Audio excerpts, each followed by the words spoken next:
Oh, it's not just me. I love it. I just relish when you fuck up. No, this is not a fuck up. This is a deliberate pause. A dramatic pause. A faggoty pause.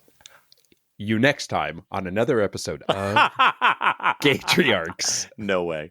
And this is Gaytriarchs.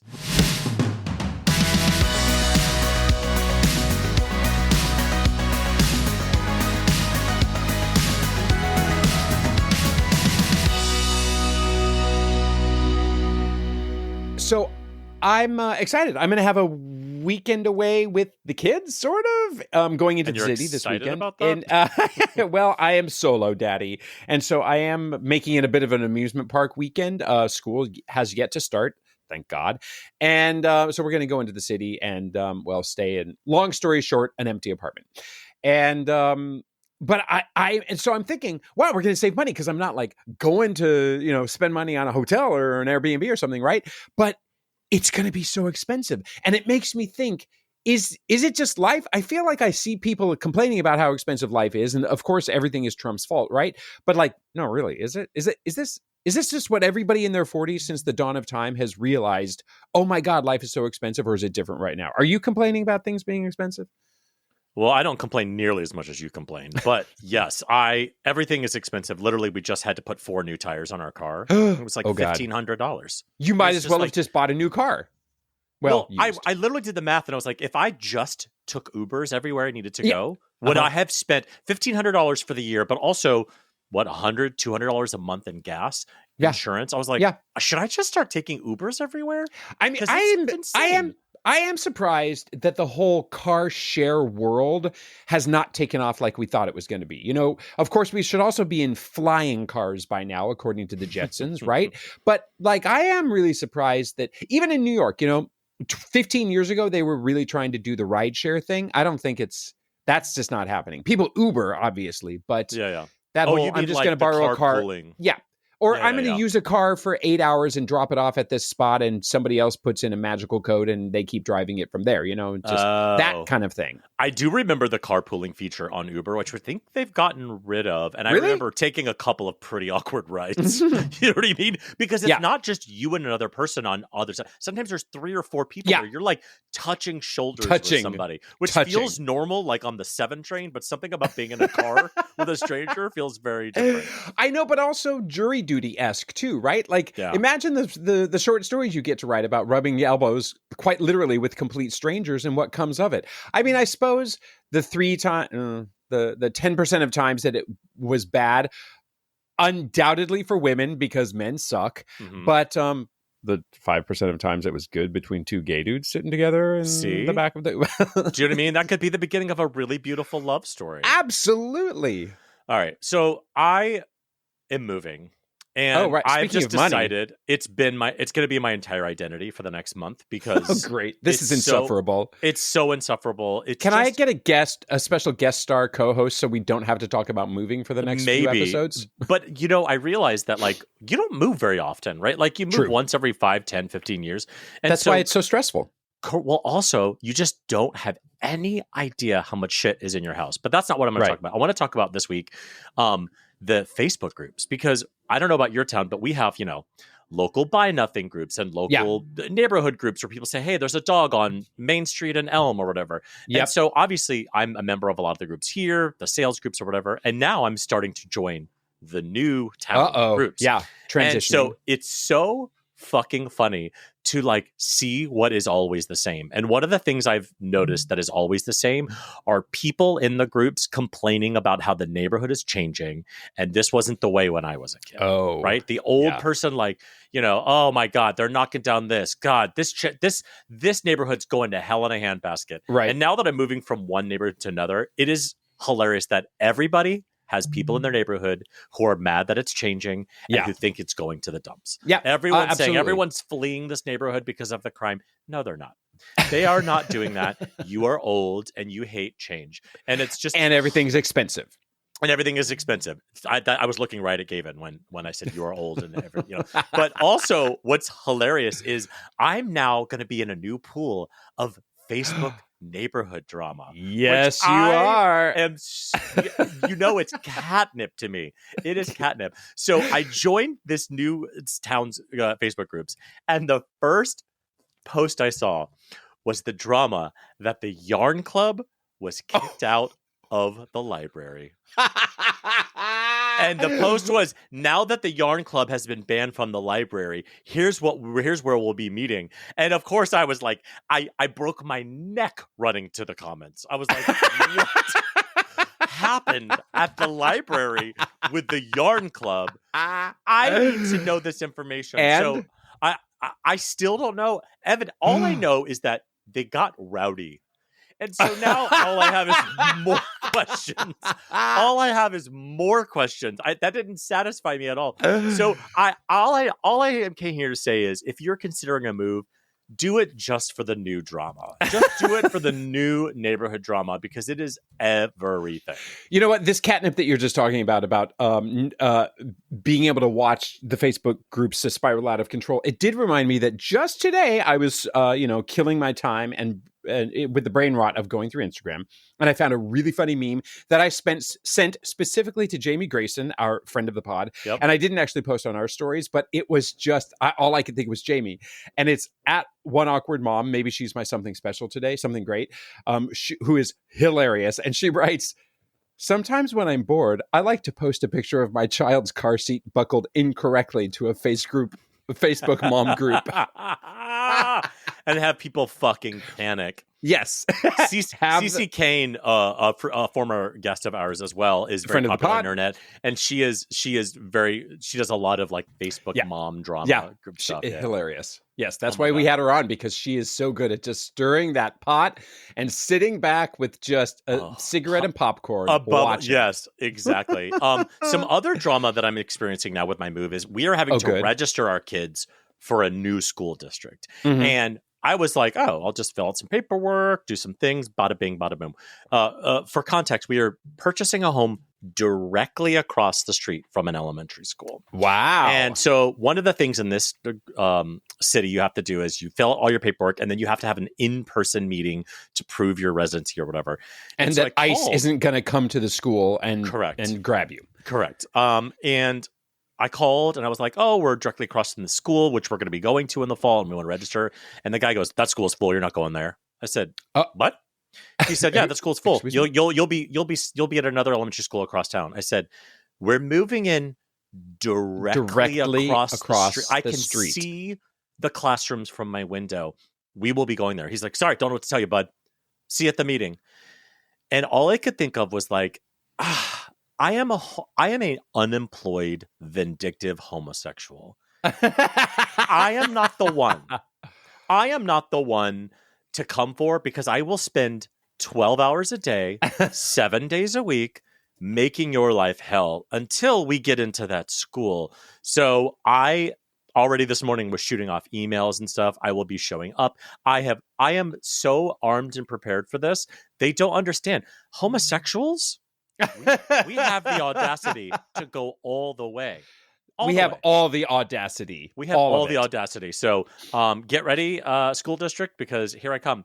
But it's crazy, because I'm like, I didn't realize how emotional I would feel about this. I was like, no. This is where he's going to go. But also, if he goes to the new, different school, and then in second grade, they're like, you can go to the close school. Yeah. Now he's changing school. Totally screwed up. My God. David, this has nothing to do with your son, and everything to do with the fact that somebody told you no. And you're like, somebody I will told cut me a no, bitch. and I'm gay and bored. So that's a bad combination, if you ask me. Do not mix that at all. Really quick. Also, I forgot to tell you, my husband reminded me of this morning, because he likes to give me notes on the already produced podcast we've done. Love it. He was like, "How did you forget Dan Savage for Dream Guests?" I was fucking hell. I mean, our Dan list Savage, of Dream the man Guests. but he changed my life. I would, totally. He is a gay dad. So sorry, Dan Savage, you are my number one. Anita Bryant obviously was a little bit of a joke choice. So don't worry, Dan. You were replacing Anita in Bryant. the list. Listen, we got our revenge on her. Okay, shout out to Dan. Can't wait to host you here along with all of our other dream guests who are notably after all of the dream guests that we've already had for the last 118 episodes. 118, dude. I mean, It's too many. I know eventually we can stop admiring the amount of time we've spent here staring at each other in Zooms and not in person, but hey, 118. I honestly, like, it baffles me that we have stuck with this and the amount of work that it takes to make this happen. But also, like, it baffles me, and I'm honored by the listener who has stuck with us for 119 episodes and who still want more of us just talking at you. Thank you, listener. Talking about Gavin all the time and his issues. So yes, thank you for sticking with us. But it is baffling. Like 119 produced hour of fucking podcast nonsense. Is a lot. Yeah. Oh, you said, sorry, content. Yes, not nonsense. Content. Yeah. Well, taking it back, old school, because we're allowed to do that at episode 118. When was the last time we had a "What would you do"? Well, have I got one for you. Ooh. So, last week, my daughter was away at a volleyball camp, right? Mm-hmm. She just played volleyball all week long, complained about it incessantly for 3 days, had a night off. That was weird. If you came in from out of state, you could just pay an extra $100 to have your daughter stay there with, I don't know, no supervision. But because we were only an hour away, we went and got her. She had a night off, and then she went back, and it was actually kind of convenient, and she didn't complain for the rest of the time. Anyway, she seems to have had a great time. The last day, when we were going to meet her, we got to go and like watch them play volleyball for the last hour. So we were all stoked about it. And my son was not terribly stoked about it, but he was certainly going along. We had to drive through Hartford to get there. And suddenly my partner was driving and he was like, navigate. I took a wrong turn, blah, blah, blah. So I have his phone in my hand and up pops a text that says, "You're just coming alone, right? Daddy is not coming, right? I don't want him here." Which meant me. So here's the what would you do in that scenario? Because boy, did I go through all the 12 stages of grief. Oh, yes. Maybe 16 stages of grief, which included fury, frustration, insecurity, self-doubt, self-loathing, self-questioning, hatred, potential infanticide, potential partner side, everything. But before I tell you what I did, what would you do? What would you do? Like my earphones ring when you do that. You're welcome. You're welcome. We're going through this a little bit in our house. Right now, my kids are a little bit in a fuck papa, I love daddy phase, which normally is fine because it's like, an hour or so. But it's been like a couple of days. And the other day, my husband was just like, this feels like shit. Like because I went through it, if you remember, many, many years ago when my son was like 1 or 1.5. It was a good 3 or 4 months where he wouldn't let me hold him. He wouldn't let me do anything. And I fucking went crazy because I was like, what did I do? So what would I do? I would be really hurt. And then I would try to intellectualize it and I would go, whatever. But then what I would actually do is I would pull my daughter aside and I would say, what the fuck did you... No, I'm kidding. I would say, hey, I just want to make sure that I'm not doing anything that bothers you. Like, I love you and support you, but I also know that maybe I can be embarrassing. So if you don't want me to come, like, let me know if I can like make this better. All while in my head saying, fuck you, fuck you, fuck you, fuck you. Ungrateful little wretch. Yes. Okay. But before, and I realize I'm throwing this on you without a lot of context, but you can deal. You're the context queen. You just spent 6 minutes setting that up. I know. That's all I do is context. I know. That's all I do. Nonsense and context, but not really content. But what would you have done before you get the chance to talk to her? Do you go to the volleyball visitation? Yes. Okay. You have to go. You this is the part. This is like the angry dad part of me that comes. Yeah. It's like you don't get to choose who comes. Yeah, exactly. This is not your who paid for it. Believe me. You're obviously sending a separate side text to one parent about the other. Yeah. It's not like a group text that you're all in. So this is a private thing. But like we're coming. We're coming. That's what's going to happen, and then we can have this private talk. No, you're not going to like. Oh, she said she doesn't want me there. Fuck you. I paid. Yeah. $10,000 for your stupid lesbian volleyball camp. Yeah. Like I'm coming to see your performance. Yeah. I'm seeing this performance that I fucking paid for. Yeah. Absolutely. Yeah. So yes, I had about 20 minutes to collect myself and be the grown up in the room. You have to go through your stages of grief. You do. You have to pout. You have to be all angry. 27 of them. Yes. Yeah. There was a lot of pouting, but I got out of the car and then I said to my partner, I'm like, listen, I am actually not being a pouty little shit here in this moment. I'm not going to walk into the gymnasium. I'm going to give her the space because I want to give her the gift of not being disappointed when I walk through the gym, which enrages me. But at the same time, it's kind of like how our listener feels whenever they hear your voice at the top of the show. There's just this inherent vibe of disappointment that they feel. So I said, I'm not gonna go in right away. I'm going to give it 15, 20 minutes. Maybe I'll hide on the sidelines, something like that. But I get it. I understand. This is not because she doesn't love me. This is not because, well, maybe she doesn't like me at the moment. I don't really know why this came out. That was going to be my question. Like, is there a particular thing you do at volleyball tournaments? Her night off that she was home, we had a great time together. Now, she wanted more unlimited TikTok time on her phone, and I did not give it to her, which of course made me the asshole in the scenario. And maybe that was the last thought before she said, I don't want you both here. Yeah, but it sounded like from the text that it was more of like I don't want him in public at a volleyball tournament. Ergo, like he screams too loud or like whatever, or he's way too gay, which is a problem. But she has definitely trained me to be completely silent. So I'm not actually, I am not, I don't know, Clark Griswold or Dumphy, what's his name? Phil Dumphy on the sidelines of a volleyball game or a soccer game or a lacrosse game. I've been trained to be completely silent. So that's fine. So I knew that. Anyway, point being, what I ultimately did was I said to my partner, listen, I'm not going to walk in the first 15 minutes. I'm going to walk in and I'm linger on the side. Luckily, they had kind of a viewing window, which my hurt ego stood in the back of that so I could just spy on her, but also give her the freedom. And she looked really happy and she ran over and talked to my partner and her brother and was fine, of course. But my son was mortified on her behalf and he came up to me and he pointed out, he said, she's right over there. She looks like she's having a good time. And I said, oh, I know. I'm watching. She looks really good. Like she's clearly improved over the week. And he said, yeah. And I said, listen, I'm going to come in 15 minutes. So I thought, this is the way she knows, because ultimately I think that she would have kind of been like held it against me that I didn't show up, right? Like what her memory will be is you weren't there, I think. So anyway, I walked in with 15 minutes left. I walked in to the gym and I was actually pretty close to her as I entered and she gave me a look of, oh God, you. Like I wanted the story to end with like, oh, I'm so glad you're here. I was sorry such a fucking bitch about it. Nope. She was so pissed. She was crestfallen.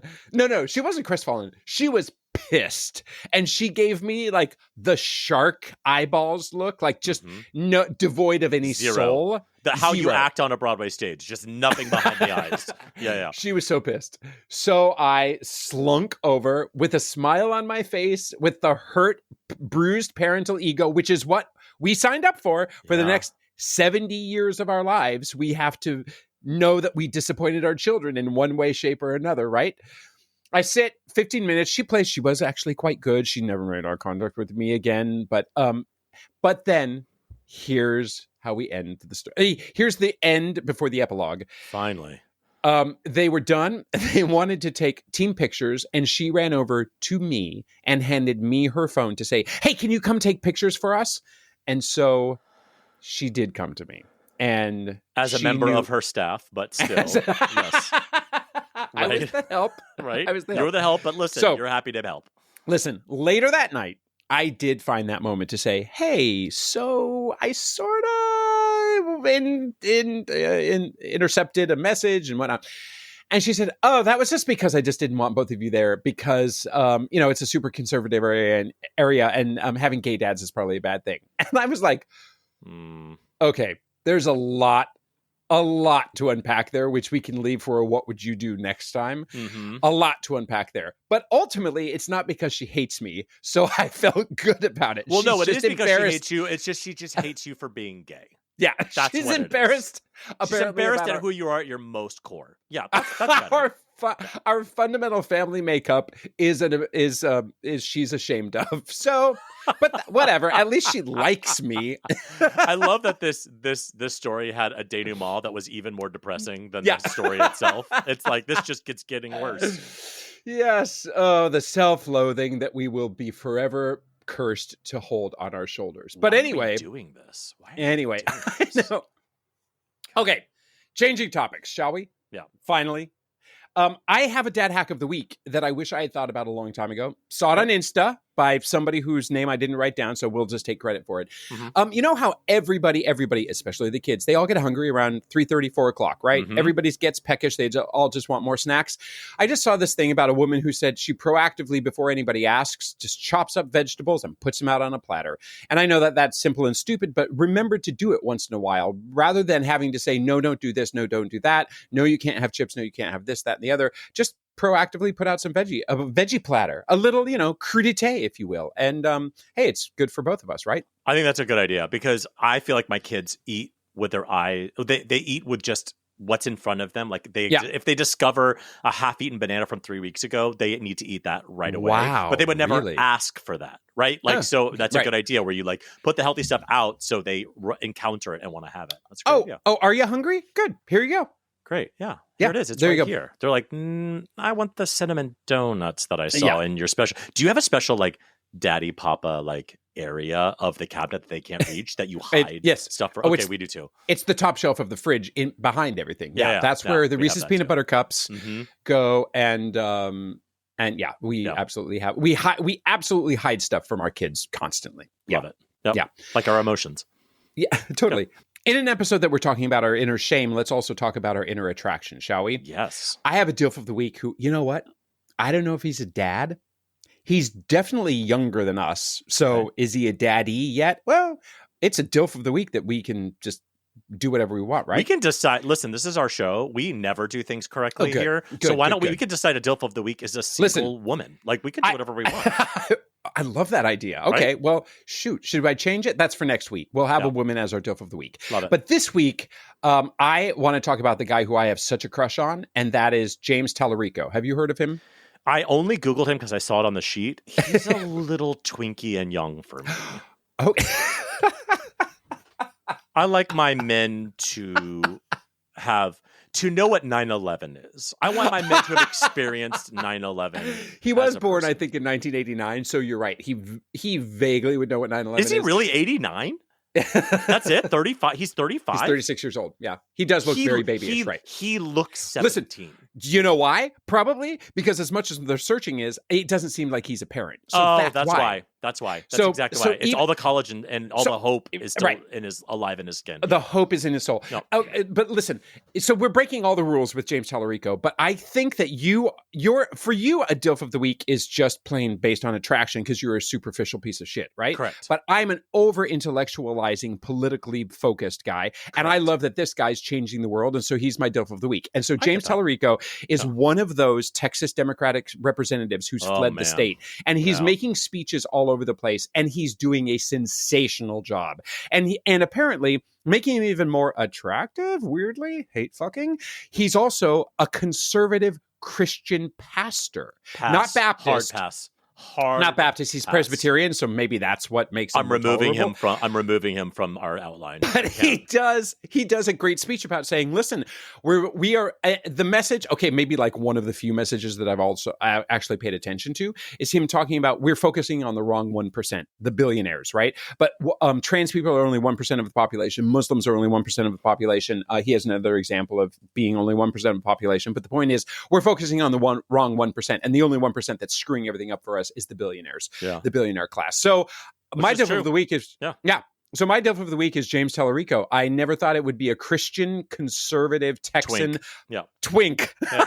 But hey, maybe he has something that he has not yet shared with the entire world because, hey, cute, 36. Yeah. Looking svelte. Who knows? Very opinionated. You know what we should not share with the rest of the world? Do tell. Our top 3 list. Gaytriarchs top 3 list. 3, 2, 1.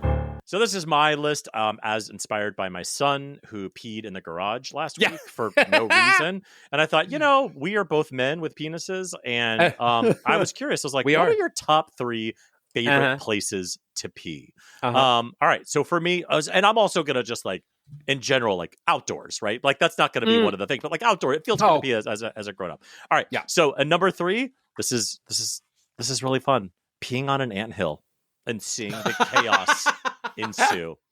Like there's just something so satisfying about destroying people's homes. Just with your anti-genocide. Yes. And by anti, I mean ANT-Y. Wow. Anti, okay. Yeah, I had not thought of that. Yeah, Love it. Number 2, pissing in the wind with the wind. Yeah. So you watch it like take your pee and shoot it out over the cliff or whatever it is. Obviously, pissing into the wind the other way is not a great way to pee. Yeah. And number 1 for me, this is so nuanced, but I hope you get the satisfaction of it. You know how in urinals they have like those little plastic like gutter guard things that go at the bottom, and sometimes they're like fuzzy with like a long piece where it's like it looks like a thick. Pissing into those, there's something so deeply satisfying. Like there's like no splashback. It just disappears behind this like fuzzy urinal cake thing. Yeah, and I'm suddenly regretting this top 3 list. What about you, Gavin? What are your top 3 favorite places to pee? Well, I am prepared with this, by the way, but you put so much more creative thought into it than I do. But I went with my instinctual thoughts. Number 3, I love an airplane pee. I love being able to like get up in instant satisfaction. It's kind of a weird situation that you're in a teeny tiny closet. There's people inches bent over away from weird. you. It's also like sometimes there's a challenge because there's rocking and with the challenge, if you do have any kind of turbulence, and sometimes I have to like lean my head against the ceiling to stabilize and whatnot. And I don't know. I think it's the challenge of it all. Okay. I'm always like, ooh, I'm going to go pee in a plane. So that's kind of fun. Huh. But then keeping on the transportation side, I love peeing off boats. Yeah. That's quite peeing satisfying. Into a large body of water. A large body of water. Now, side note, do you know that the number 1 reason for drowning in the fisherman industry is fishermen who are found with their flies down because they are peeing and fall over? Yeah, so, I believe it. Yeah. So you're taking your life into your hands, and you're taking your life into your hands by peeing off a boat. Number 1, I don't think you can take the peeing in public or in nature off the table, because I was simply going to say open fields, butt ass naked. Totally. Like, especially when you have nothing to hide, you're not hiding anything, and especially if like you just happen to be frankly completely naked. I can't say that there's you all know what I mean. It's also like an ashes to ashes moment. It's like this pea came from the earth, it's going back into the earth. All right, what's next week that you've prepared for sure? So here you are, complain about moving. I'm so stressed. I get the privilege of moving across the street from an elementary school. But I think to myself, God, what an exciting new chapter that you get to go live in a new house, right? So that makes me think, if money were no object and you had no obligations, AKA children, right? How would you change the next chapter of your life today? So my something great is atheist centered. I was, my TikTok algorithm has me by the neck. I mean, it is like it knows hot guys dancing in their underwear, baking videos and atheism videos. It's crazy and like people getting pranked. Like it has found the core of me in a way. But anyway, Neil deGrasse Tyson, everyone knows who that is. He's our favorite astrophysicist. He's incredible. He's the face of a generation. We love him. And I saw a video of him I've never seen before. And I don't think about atheism ever. I think about like, why do people believe in God? But like, I don't think about it. But it is every once in a while, a quote will hit you just so hard where you're like, you said it. You said it in a way that like, oh my God, it feels so good. And so I should have saved this for, we have a future episode with a reverend or a pastor or a whatever he's called, priest. But we can revisit it. We can revisit it. But this was a quote from Neil deGrasse Tyson I came across. God is an ever shrinking pocket of scientific ignorance. Oh, there's something about that. It's like this God of the gaps kind of like thing but there's just something so beautiful about that where I was like, yes, right. Like the people were like, oh, the sun god makes the sun come up every day. And then we learned what the sun actually is. And it's like, oh, okay. Then that goes away. And it's like an ever shrinking pocket of scientific ignorance. What a beautiful statement for people who don't believe in a kind of organized religion to kind of like, that's what that is. And I don't know if that's something great for everyone, but for me, it was something great that it touched me in a way where I was like, there it is. That's what it's an illuminating little bit of insight that you will take with you forward. Yes. And into the next into the ground, podcast. But not into heaven because heaven doesn't exist. Yeah. Because what about you, Gavin? You will go burning. Yes. Well, I will say, so this week, I'm solo this week because my partner is actually doing something creative. And my something great is just that I'm really happy for him that he has, as we may or may not know, he's a conductor and an orchestrator and a composer. And he has been employed by a small troupe out of LA, a circus troupe called Troupe Vertigo. And they do circus acts around, above, and with orchestras, but the orchestra is the main character. So he, as the conductor, is not forgotten. Sometimes he complains like people don't even know we're there, but he gets to be front and center. And he got to be super creative over the last few months. And even though he has complained incessantly about how stressed he is with so much work, the fact is, how do you make an artist complain? Give them a job. And so something great is that Todd Ellison has gotten to be super creative this week. And that makes my life greater, believe me, until he comes home and has to sleep for 5 days because he's worked so hard. Anyway, this is our something great on a negative this is not note. Our something fuck my husband, we're getting complain a divorce about. And, oh my God. Well, that's our show. If you have any comments, suggestions, or general compliments, you can email at GaytriarchsPodcast@gmail.com. Or you can DM us on Instagram. We are at GaytriarchsPodcast. On the internet, David is at David FM Vaughn everywhere, and Gavin is at Gavin Lodge on Getting Divorced. Please leave us a glowing 5-star review wherever you get your podcasts. Thanks, and please don't show up and look at me play volleyball with you next time on another episode of Gaytriarchs.